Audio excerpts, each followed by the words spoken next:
What's wrong with being confident? Welcome to the Art of Improvement. I'm Giovanni Marotta, and I'm here, of course, with Karen Klaus. And a great guest that I've always wanted to talk to, find out more And I've about. always wanted to meet. I know. So she's here with us today. Is this always your intro? Yes, it is. Is it really? That's Yes. fantastic. That's always our music. Oh my gosh. Look, and that's my phone. Yes. Okay. That's so funny. That's the Marine Corps hymn. I'm feeling really patriotic right now. I'm feeling really patriotic, ready to go. If someone hasn't recognized your voice by now, April and Sarah, thank you so much for coming by today. Thank you for allowing me to be here. I love doing this. This is great. And as we were saying earlier, we're like, we don't have any set questions. And she's like, I'll talk. Whatever you want to talk. Ask me. So we invited April here because we talk about the art of improvement. Mm-hmm. So, and there's nothing wrong with me, so I have nothing to say. Oh my gosh, No, I'm that's just kidding. great. so everyone probably knows, they've seen you on TV, doing the TV commercials for the car dealerships. How many car dealerships do y'all have? 11. Wow. I looked that up right before I walked in. No, I didn't. I knew it was 11. So, yeah, exactly. Go ahead. So you do the commercials on there, and I think a lot of people see your commercials and be like, "Oh, she does the commercials." But as being an entrepreneur myself, I'm sure there's a lot more that you do than just the Right. commercials. How funny is it? People ask me like, "Oh, you're the girl in the commercials." That's assuming that is my job. Is the commercials and that alone. No, actually, I've been involved in the business since I was 16 years old. Wow. So I had no intent of going into the car business. I actually hated the car business. When I was 16, I just wanted money. How shallow is that? But, as a 16-year-old, I'm sure many of the girls out there could relate that I just needed some clothes allowance. And so my dad paid me minimum wage, which was $4.25 an hour. I'd like you to know that we have 0 employees right now on minimum wage. So it was a special, very specific pay plan for myself. So I did that at 16, 17, 18. I was in accounting. And I was bored to tears, just bored to tears. Plus, I didn't feel like I was making that much. So the next year, I waited tables at Chili's. My dad would come in and, this sounds kind of spoiled rotten, but he'd give me $100 tip. He'd come in by himself to Chili's, give me $100 tip, and immediately he was already paying me more than he did when I worked for him. That is hilarious. So did you end up going back? You obviously went back to the car dealership. How long did you wait tables? I only for the summer. I waited tables for the summer. I tried to do it during school, and they said, no problem, just X out the days you can't work. So I'd only X out the days when I would have a test, the huge test the next day. And of course, those seemed to be the only days they would schedule me. Of course. Right? So I was like, all right, I'm going to have to lay off this for a minute. But what really I ended up falling in love with, I went to Trinity University for undergraduate, and I was in a student managed fund. And one of the first of its kind at that time, to date myself, I was in the class of 02 at Trinity. And so I wanted to work on Wall Street. And so my dad's cousin had ties with Smith Barney at the time in New York City. And my interview was going to be set up for October of that year. Unfortunately, my senior year was 9/11. Oh, wow. Oh my gosh. Right? So September rolled around. As you can imagine, after what a tragic event, the jobs were no longer available on Wall Street. My backup was advertising. That was the first thing everybody cut when things weren't going so well, because it's the easiest to cut. And so I told my dad, you know what, I'm going to go back to school. Now's the best time to be able to do it. And so I signed up to go to UTSA to get my master's in business. And I said, you know what? Let me try selling cars. I want to see a different side. So you were actually a salesperson on the car dealership? That is correct. No so, kidding. Yeah, This is before commercial. You're doing commercials, right? I have Wow. not done commercials at all. So there I was, and I recall my first customer to this day. His name's Patrick Karam. And he owns Broadway Bar, or he did. I don't know if Broadway's bar is still there. Alibis, Babcock Bar. Anybody? I don't No. go to a bar. Listeners, raise your hand. No. And I think he intentionally tried to make it difficult on me, and he perched himself on a bench, and there was no room. So I sat down on the floor on the concrete in front of him in the summertime and wrote up the whole deal on the floor. Oh my gosh. And he was so excited. He came back and bought himself that was a company vehicle, a personal vehicle for himself the next day. And then he was so excited about that. He told his sister to come in and buy a vehicle. She bought a vehicle while she was in the finance department. She brought backup with her. And so her backup was sitting there waiting, and I sold her a vehicle while she was waiting. I have to know, what does your dad say to all of this? He got, so excited. He got proud and giddy and all this stuff, because he never pushed us to be in the car business at all. That was never his intent or direction. It was sort of follow your heart, do whatever you want to do. I'm here to support you. And I said that, this is where it's at. This is where I need to be. And that's how I ended up in the car business. So how long did you do sales for? I did sales for a year. So I did it full time until school started up. And then I did it just on the weekends after that. Okay. And during the following summer, I worked in service and parts. Counting nuts and bolts was not the highlight at all. So you went to service. Mm-hmm. Was this your dad saying, okay, now you're going to go to service? No, or you I wanted asked. to go? You wanted to go learn it? Yeah, I asked. I just wanted to see. I was curious. And so you have a lot of irate people coming in with broken down new cars, not because they're bad cars, but they're man-made. So, Sure. Everything has issues. You're in the business of, kitchens and stuff. So I'm sure some ovens sometimes catch on fire or something. No, hopefully not. Gas leaks. I have, yeah. Yeah. Well, you got a story? Yeah, we got a lot of stories. Just yesterday. But that was, I think I almost appreciated service more than I did sales, because sales, you had people coming in ready to be taken advantage of. And the fun part about that, though, was showing them that it could be a better experience than they anticipated. And the service portion, they come in so upset. So the only direction you can go is up. So my job was to make sure that I could get them in, fix their car as efficiently and quickly as possible, apologize for mistakes, and take care of them to the best of my ability. And so I had a lot of fun in service. But you probably also learned a lot about human beings. Oh, I did. But I'll tell you what, I learned a lot about human beings when I was waiting tables at Chili's. Oh, I guess that is a much tougher thing, because it's Yeah. face to face and you're I dealing had- with their food. I had somebody, I was coming around the corner and I saw that they had a little chip of glass in a plastic baggie and they dumped it into their salad. And they were like, ma'am, we have some glass in our salad. I was like, yeah, I saw you put it there. Yeah, the customer's not always right, especially when they bring in their own chip of glass. That's a true story. That is a true story. Oh, It was an man. elderly woman and gentleman, and I still remember the 2-seater booth that they sat in to this day. If you went to the Quarry Chili's, I could tell you right where they sat. That is hilarious. Yeah. Oh my gosh. Yeah. Human nature. It's an ugly thing sometimes, isn't it? It's okay. It's okay. So you did the service for a while, Mm-hmm. and then after service, where did you go? So after service, I started working full time. I remember the day before when I was signing all the paperwork, and I looked at our executive vice president. I was like, oh my God, tomorrow's the first day I start working for the rest of my life. And he was like, Jesus, that's sobering. I was like, oh my word. That guy just retired, by the way. So I ended up so it was a very special title. It was operations analyst. I have to say, people would say, "What are you doing?" And then I was like, "Operations analyst." What's that? Well, I'm the owner's daughter, so that's the same. It's the same thing. It's the operations analyst, owner's daughter, mean the same thing. So basically, under our operations VP, I spent my time studying what he did, going to meetings with him. I did analyze the numbers. I did things that he wasn't prepared to do at this time, which was like Excel spreadsheets, all the stuff you come out of college knowing, right?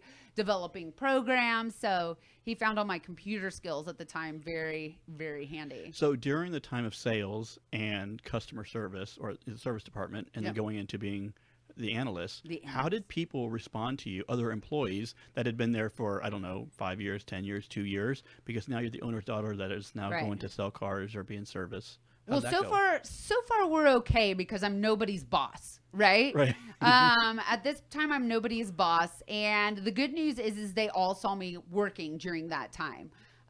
We have great tenure, which I'm super proud of. A lot of those folks that are with us now were there when I was 16 when I started, and I'm 37 now. I am 30. Yeah, okay. I did do some quick math.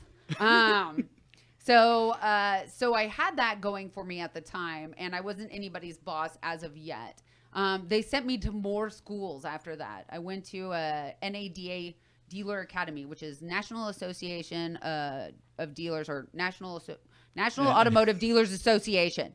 Sorry, I mix it up because now I call it the National Automotive Dating Association. Oh, no. I get it. Yeah, because it's where I met my husband. Oh. Right? Okay. Wow. Yeah. So it's basically a year long, and it's 1 week every other month. So for a whole year, 1 week, 8 to 5, every single day you study the financial statement. The next time you come back, it's new cars. The next time it's used cars. And so you go about the dealership studying that, and you have homework when you go back and forth. Okay. My husband's from Baltimore. His family had 8 stores at the time.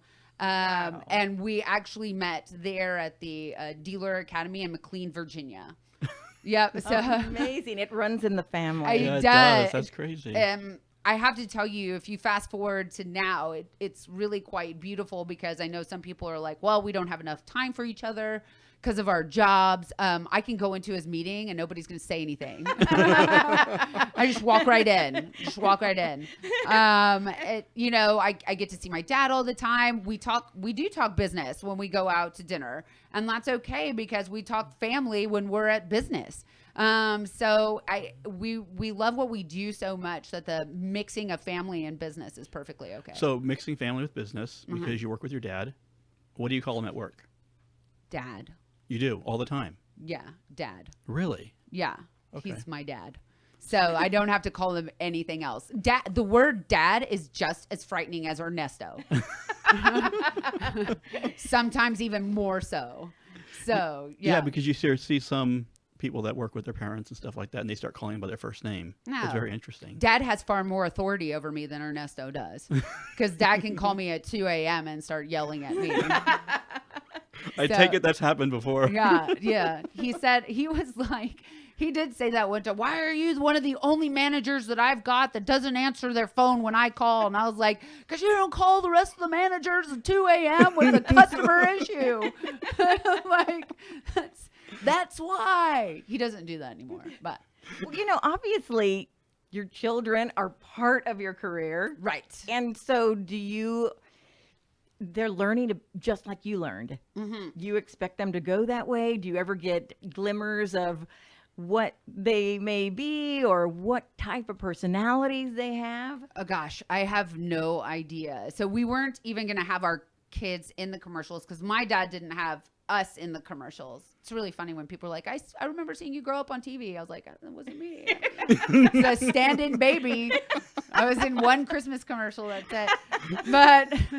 But that's totally okay. But what happened was I was pregnant in some commercials. And so after that, they were like, well, you can't just be pregnant and then not pregnant. And they were like, just put the baby on. And so we put the baby on as our new delivery. So funny. That was our delivery. Okay. And so I had him on and we got such good reception from it that we just kept going with it. We had him on all the time. And then we had my daughter with my husband. He was like, when she's born, she's mine. Okay. Because at the Nissan My store, prop. she's my prop over here. So that was never planned. Never planned. Wow. And she does way better than my son. So what's interesting about them is we do have 2 different personalities. Like a lot of people, how does that happen? You have the same parents, the same parenting style. You get 2 completely different people. My son's the big-hearted, squishy, sensitive guy, who's a little more quiet. My daughter's the chatty Cathy, go-getter. Where does she get that from? So part of my story, which is interesting, is I grew up insanely shy. Very, very shy. Wow. I never talked, extremely insecure, hid behind my parents' leg. They asked me call 411 for information. I wouldn't do it. I wouldn't check out at the grocery line with my own money. I just didn't want to. I was shy, intimidated. Life was scary. Until which age? Until college. So my dad and I disagree when it happened. He says, I came out of my shell when I became a cheerleader, and that's not true. I was a cheerleader because I liked football. But what happened is I had a few hours that I needed to burn to graduate on time. And since it was a liberal arts school, they were all over the place. And I thought, okay, I'm going to take stuff that scares me. Because I don't know how else to decide, and I want to grow as a person. I'm going to take some really scary stuff. So I ended up picking speech. And the guy who taught speech was a professor from Yale during the year, and he came down and taught speech during the summer at Trinity. And I truly think being able to put my words either down on paper or in a fashion of oration really helped with my confidence, and I was able to communicate with people. And I think that's so key in your self-esteem and you're being able to talk a whole bunch. And so I think that was the biggest impact to who I am now, was that speech class. Wow. So would you think that your daughter, already being the go-getter, has put her at an advantage in life? I mean, I know that that's hard to predict, but one of the most important things I've learned in life is I think the ability to communicate is the most important thing possible. You can really control how someone feels in the palm of your hand by the way you smile, by the way you look, by the way you act. And it's not so much that you need to be like, do they like me or don't they like me? But to be able to communicate how you're feeling to them and convey your thoughts in an appropriate, inspiring manner is extremely important. And I think she has that ability, and I hope to teach them both that. That's amazing. I mean, that in itself, because I mean, in listening to you, I'm thinking you have a lot of the same qualities that she does. You keep learning every single day. You keep pushing forward and saying, I want to know more. Right. This is not the top. There's no top to me. I just keep on going. And I think to teach your kids that is so important also. So you were the analyst. Mm-hmm. And then how long were you an analyst for the company? A year and a half. Then I got a store to oversee, which was Chrysler Jeep at the time. Then you became the boss. Then I was the boss. How did that go? And here's the funny dynamic. It is, what is it, Women's Month or something? Is it the whole month, or did we just have a day? I can't remember this. I don't know. It's like International Women's Day was this year. We'll give you a month. I'll take a month, maybe a year. But a lot of folks say to me, they're like, how did you do it as a woman in the automotive business? How could you be a boss to a bunch of men who had been in the business forever, and here you come in as a woman, blah, blah, blah, acting like you know what you're doing. And I was like, oh, no, that was never an issue. Being a woman was never an issue. It's more like what you guys were saying in here. It was more of an age issue. I never had any pushback, I felt, for being a female in the business. I felt like my pushback was, you haven't been here long enough. So you don't know. You haven't run through the ropes. Because my dad actually had the first female general manager in San Antonio. And so we sort of had that built in. And my dad also never told me, hey, you're going to have some struggles because you're a female. That's pretty amazing. That's really amazing. Right. Well, see, everybody asked him, how did you do it in 1972 as a Hispanic? Okay. And he says, well, I hate to tell you this, but I grew up in Mexico, and in Mexico, I'm not a Hispanic. But, obviously he is, but in Mexico City, there wasn't a differentiation, right? In other words, he didn't realize that there were any obstacles. Right. He didn't realize there were any obstacles. So he operated as he knew he'd operate in Mexico City. And so I tell people jokingly, well, nobody told me I was a woman. Well, no, okay, wait. Okay. I know I am. But he kind of introduced that to us as we grew up. And so I just never saw it as anything that was going to be an issue for me. However, I sat in there. I worked with our general manager at the time. We went through ups, we went through downs together. I learned a lot from him at the same time. I made I made a $30,000 mistake one time. Ah. Right? Really? I want to know a little bit about that. Yeah. How did that go over? It's actually really, the story's really boring. The big part of the story was that I lost $30,000. I mean, the story was as I sold one type of product instead of selling another type of product because I wanted to be the Chrysler dealer of the year. But in order to do that, I had to sell this other product that didn't benefit the store as much, Oh, God. you know, but hey, we won this. We won the plaque. You got the plaque on your wall. I got the plaque. My dad's like, that is a $30,000 plaque. And I was like, but we got the plaque. So Put it up. put the plaque. Where are we going to put this plaque? So, yeah. So basically that was the short story. If it's easy to follow, on how I made a poor $30,000 decision. So when you became the general manager at the Chrysler store, did your dad get any pushback from No. having you the general manager? No, my dad's not my boss. He'll never claim to be my boss. He intentionally put one person in between me and him, which is our, who is now our executive vice president, but vice president of operations prior to that.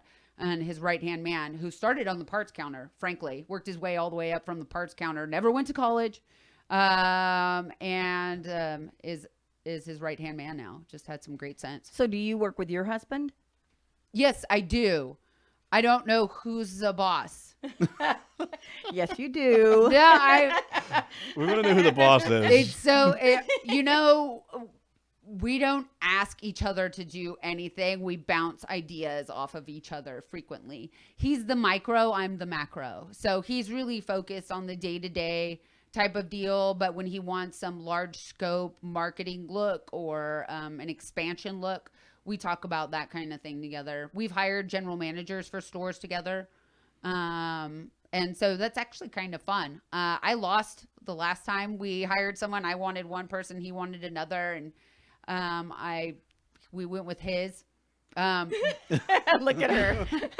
But that, I think that's okay because the person we ended up going with has been doing a phenomenal job. So, yeah. Do you think that it strengthens the relationship that you guys work together? Do you think that, I mean, do y'all go on vacation together also? Do you go separate ways? How does that work? Is there too much togetherness? No, there's not. There's not. I wanted to bring that up because we talked about that with his vacations. Yeah. You know, he says that there is a time that you finally have to say, no more work. It's family time. Right. And so even though you may not be at work, do y'all go on vacation together? How does that work? We go to vacation together. We were lucky enough to win a trip. And I say win, not like lottery style, but if you sell enough vehicles or some sort of objectives that manufacturers have for a product, they send you on trips. So we went to Maui in December, but something popped up with Tricentennial Commission that I was working with in the Parks Foundation. So I handled some of that and he was cool with it. And then we went, paddleboarding. And then we got back and he called, had a general manager issue, and then we went and had some drinks in the pool. Like, I mean, so it's like, I had a customer issue on Facebook, you can't those are things you can't let go, right? So if somebody only messages me a customer issue on Facebook, I don't have somebody else catching that back at the store because they didn't message them. They messaged me. So if I don't handle that customer's sitting idly with an issue.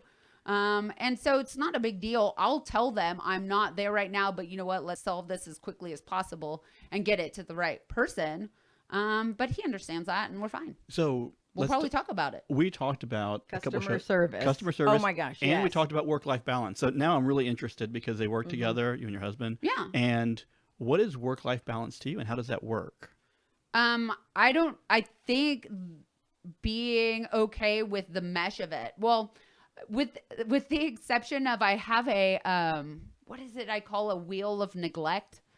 So the junk room. I can't believe I said this when I was having a work-life balance conversation with UTSA where they had this great conversation thing. And I came up with the worst stuff to tell them because it's how I operate, not what they were hoping for at all. They were like, oh, what management app is she going to give me to use here to function in life? No, I have a wheel of neglect. Like I hardcore focus on one thing. In life in general, and then the rest of it is moderate, and then something gets neglected once a week. I'm not even, but the object is to make sure that that thing that gets neglected isn't every single week. So I spin the neglect on what gets neglected because it's almost impossible. I'm glad you said that, because just learning to neglect something is very hard. Right. And that's part of the very balance. hard. Okay, what doesn't need my immediate attention this week? All right, it's going to have to sit over here. I do Ironman races. Have you heard of Ironman? Yes. Okay, so 140.6 mile race. You can imagine, like, tomorrow I'm supposed to ride 4.5 hours on a bike. Whoa, where does that fit in on your work day and kids? Yeah. So guess what's getting neglected? Or it's not tomorrow, it's Friday. On Friday, what's getting neglected is work. So for 4.5 hours, to some degree, I'll have my phone on me. If it rings, I'll pull over. I check to see if it's an important number. Is it my dad or executive VP? If it's my husband, I'll call him back later. Now that's priority. Right. But what ends up happening is work gets neglected. But guess what happens? On Saturday, when the kids are asleep, when my husband's chilling, I have some time. I'll sit there and answer all my emails. It's Saturday. Nobody else is at work, but it doesn't matter to me. That's my free time, and I'm okay with it. So I just sort of shove things where they fit, and then something might get neglected, but that's okay. Just don't do it again. And That's then good. customer service. You're talking about that. Customer service we're going to have to do on the next show. Okay, absolutely. So we're running out of time for the radio, but we can cover customer service. We've been talking to April Ancira from Ancira Auto Group. Is that the That's name? good. That's Ancira good. Auto Group. I'll accept that. Okay, perfect. So on the next show, we're going to talk about customer service, and I want to talk a little bit about what she does now. Y'all see her on the commercials, but there's a lot more to what she does, and I kind of want to see what her new position is, or maybe not new position, what the position she operates now in the family business. Thank you for listening to The Art of Improvement, and we will see y'all next time.